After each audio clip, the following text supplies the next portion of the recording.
All right. Happy Sabbath, everyone. Good to see you again. My name is Sumin Kim, Servitors Korean SDA Church, or English Ministry. Today is our 17th time of studying in Genesis. It's going to be Genesis chapter 24, verse 10 to 27. And I want you to pause as usually and take your time to read throughout from verse 10 to 27. And if possible, try to finish it at till the end of chapter 24, as they are part of one story. Okay, so pause here and try to finish, and try to share, if you got some time, try to share a little bit of the content of the passage, what you think it is, and what God is telling you today. Okay? Right. So I believe you're all done reading it, and I want to start out with one question tonight. Where do you think in the Bible the first prayer to the Lord appears? Where do you think it is? The hint comes from our today's passage. Yes, the answer is Eliezer's prayer in Genesis 24, starting from verse 12 to 14. Let me read it out aloud. Verse 12, and then he prayed, Lord, God of my master Abraham, make me successful today, and show me kindness to my master Abraham. See, I'm standing beside a spring. The daughters of the townspeople are coming out to draw water. May it be that when I say to a young woman, please let down your jar, that I may have drink. And she says, drink, and I'll water your camels too. Let her be the one you have chosen for your servant Isaac. By this, I will know that you have shown kindness to my master. So there had been many conversations between human and God, like Abraham or Adam and Eve. There have been many conversations before, but the first formal prayer in the Bible appears in chapter 24 of Genesis. It is quite specific. It almost sounds like he's having a conversation, or he's actually writing a diary out, a journal, to God. When Eliezer arrives in his homeland and needs to find a wife, he asks for a very specific scenario, the exact scenario he wants from the future wife of his master's son. And the scenario goes like this. Number one, someone to draw water for me, for I have been very hungry for 20 days. And number two, it has to be someone to feed the 10 camels I brought with me. And this almost sounds like there is not any glorious phrases or any thankful phrases that we use in a normal day prayers in modern Christianity. He is very specific of what he wants and what he wants to get from the Lord in this day. And I was wondering, why would he want a water for himself and for 10 camels for the future wife? If he's looking for a woman for his future master, he should look for some beauty or some personality or their family or their wealth. But he's wanting for a specific situation. It was a situational prayer. I remember back in the days when I was in high school, my high school teacher once used to tell me, or tell all the classmates, that if you want to marry someone, marry a really nice woman, you have to take her to a 10-hour hiking at least. Then you'll get to see the genuine personality of the human being, kind of the girl. If she's a really nice woman, if she deserves your proposal, I would say she would deal with her anger or her anxiety or her tiredness with a good smile. But if she is not the best woman according to him, she would not react to you with the nicest attitude. I remember listening to that, thinking that might be a little harsh to the woman, just for your judgment, she has to go on a 10-hour hike. But at the same time, there was some point in it. Because when you're in that kind of devastating situation, you would actually show your genuine reaction or your genuine personality towards someone. I think feeding 10 camels was just as difficult as this. We never think of feeding 10 camels would be that easy. or we wouldn't really think of that situation that harshly or precisely. So that's why I want to ask you one quiz again. This is a picture I got from Google when I typed in camel. This is a camel picture, a nice picture from Mongolia, I believe. That person seems a little nice, a little excited to get on camel. I remember getting on a camel and touching the hump of the camel. And as I've learned from all the science book, they used to store the waters in the hump. So I want to have a little quiz to you tonight, a science quiz. Do camels store water in their hump or not? I believe all the kids would know, but all the adults might question again, like, "Oh, I'm not sure about this." So I had to, for me the same, I had to Google it again. Camels do not store water in their hump. Their hump contains a fat as not water. And camels store fat in their bodies to keep them cool in the desert. And they use that fat for the energy when they are craving for food or they are in need of food. They are using um, that fat for the energy. And here's also one of the most amazing features of the camels. They also can fill their stomachs with water in less than 3 seconds or 3 minutes. Well, I can do that also as a human. Like you just drink one water cup and you're full. Yes, that is also possible for human, less than 3 minutes. But here's the reason why it is super cool. A single camel, hear this out. A single camel can fill their stomach uh, to the equivalent of 53 gallons of water in 3 minutes. That being said, that's like 200 liters of water. Let me say this again: 53 gallons of water for one camel within 3 minutes. These are the 5-gallon water jar that I used to use back in the campus in Andrews University.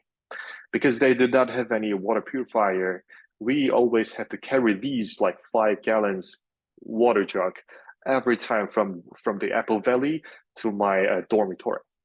I always had to carry it, and I remember just carrying this like once, and I would use all my energy just by using it. My day was done after that. But this one one water jug is for 5 gallons. And to feed one camel, that is 10 times of filling this 5-gallon water jug. But remember from last week that we saw the servant of Abraham, Eleazar, was carrying 10 camels with him. So let us do a little math here. 5 gallons of water jug, 10 times 10 camels. How much work is that? As far as I know, it's a long day work. It's a work that is worth of doing the whole day.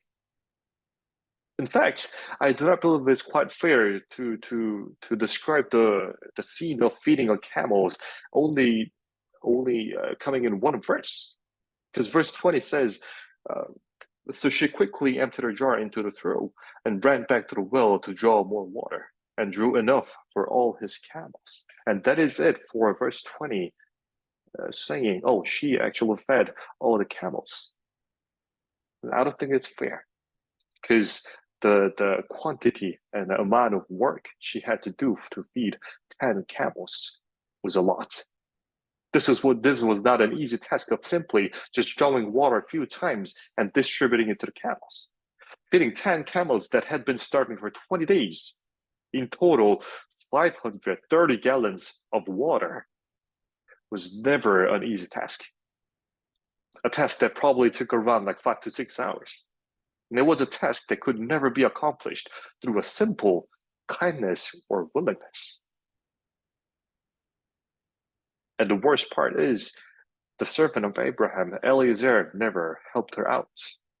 Rather, he just stood there and carefully watched what she was doing for the whole time. The conditions Abraham set for his servant Eliezer was special. He knew how much patience and a loyalty and a kindness the task of feeding these camels required.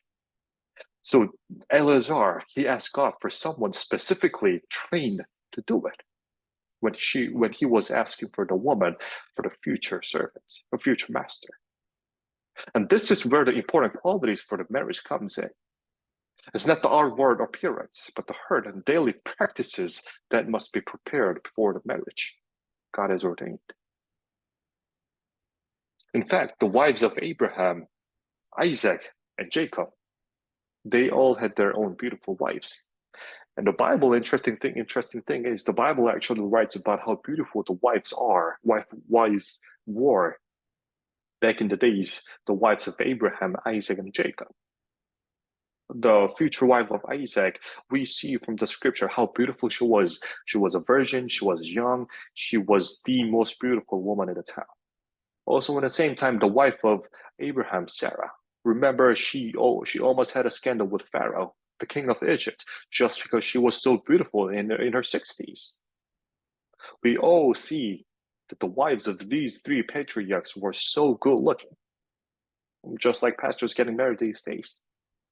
And we know they were beautiful, but there was more to them than just being physically beautiful. And I went through the Bible commentary about their beauty of these wives. The Bible exactly calls it, they had a beauty that is in touch with the life.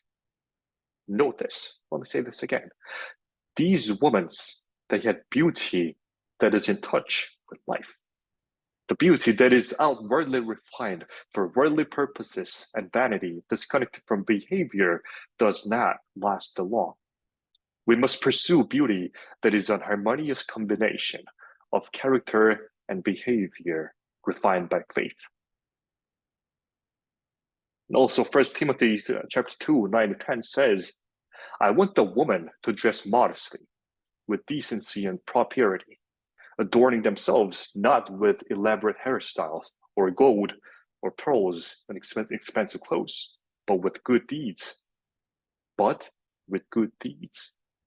Appropriate for women who profess to worship God. This woman was ready with her beautiful deeds. A beautiful deeds that's not as simple. Yes, she was showing her willingness and kindness, but it's something that lasted at least more than 5 hours or 6 hours, a whole day. That is the woman, or she was the woman that God found beautiful. And I believe this applies to our generation as well. Not for the woman who looks beautiful. Yes, it would be nice if the woman looks beautiful, but the woman who God assigns for me. The woman who shows the act of service. The woman who shows how diligent, how hardworking, how humble, and how beautiful, but not in outwardly, but the beauty that is in touch with our daily life. And that should be the norm, the requirement for our marriage counseling. But I'm not trying to be discriminative towards the woman, because the Bible also says about the man too. Genesis 24:63 also says that Isaac went out to the field one evening to meditate. I believe he was praying. He was praying for his wife every moment of every day. I believe he was just not pretending to pray for just few moments to look good to his future wife, to the future girlfriend. He's probably praying for her constantly for months and for years till she comes. But the woman was ready with her beautiful deeds and beautiful behaviors, her daily practices, but also the man was prepared with the prayer. And again, it is an amazing fact that the first prayer recorded in the Bible is arguably a prayer for your spouses. There is a reason why Ellen White quotes so many times the prayer for your future spouse matters the most. If you've been praying about 3 times a day, you have to try at least 2 times more, 6 times, 7 times, 10 times a day for your future spouse. And every young woman and man, I invite you to pray a little more for your future spouse. And for every single man and every married man and woman, congrats on your marriage, but never cease to pray for your spouse. Please pray more for your marriage life and for your spouse. Because after the marriage, that's the real time when the adversity comes along. And we all know that. And if you had been faithful, and if you had been praying for your spouse before the marriage, now it is a better time to pray more for your spouse. As I wrap it up, I remember one time that I shared how happy I was when I started dating my wife. Back in the day, she was a girlfriend, and I told her, I'm so happy that you are willing to to be a samonim, because I was going to be a 목사님. And she said, you know what? I didn't really want to be a samonim. My dream was to become a deacon who's diligent and who's faithful in a church that always like pour out everything, just like the 집사님 in our church. Like they always cook for us. I believe 이준희 집사님 also did the Loma Linda group. But I want to be those kind of deacon who pours out everything, like her finances, her efforts, and her love to the church. But after meeting her, yes, I guess I have to be one of those samonim. So she was not really happy. I guess she's happy now. But she started sharing one story. But I remember telling my mom that I started dating you. I told my mom that I started dating Theo students. And she could not continue saying for a few seconds. And then she laughed and she started sharing a story of herself, my mother-in-law.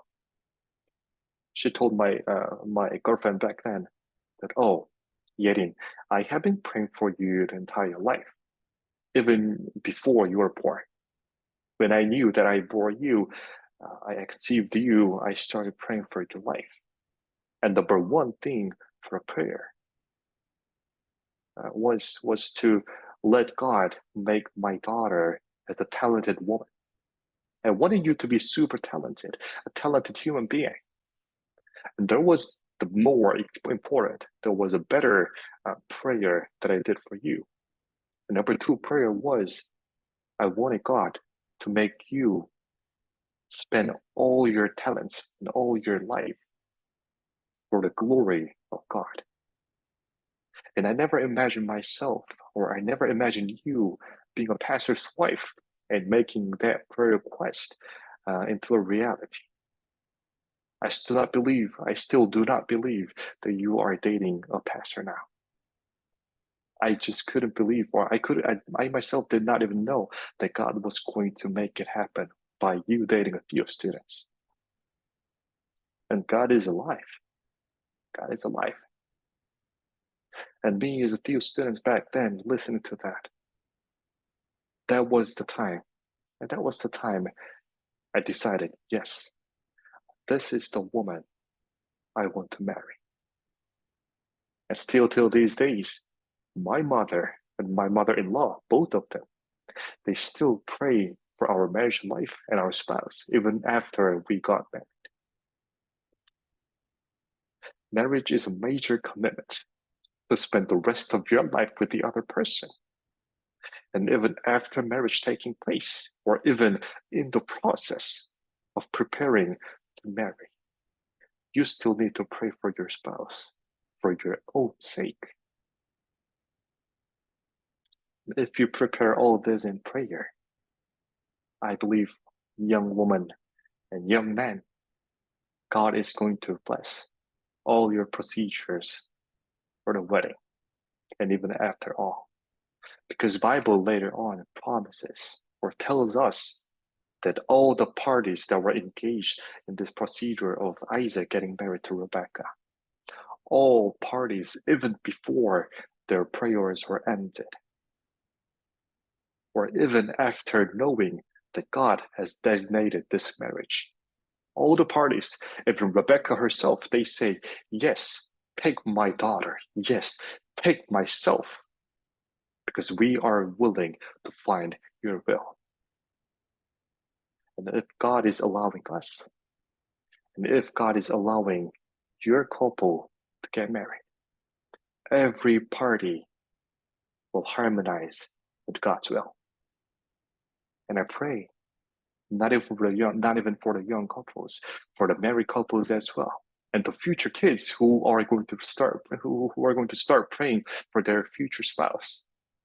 I hope this habit, the beauty of praying, the beauty that touches with life, be our custom tonight. Everyone, have a happy Sabbath.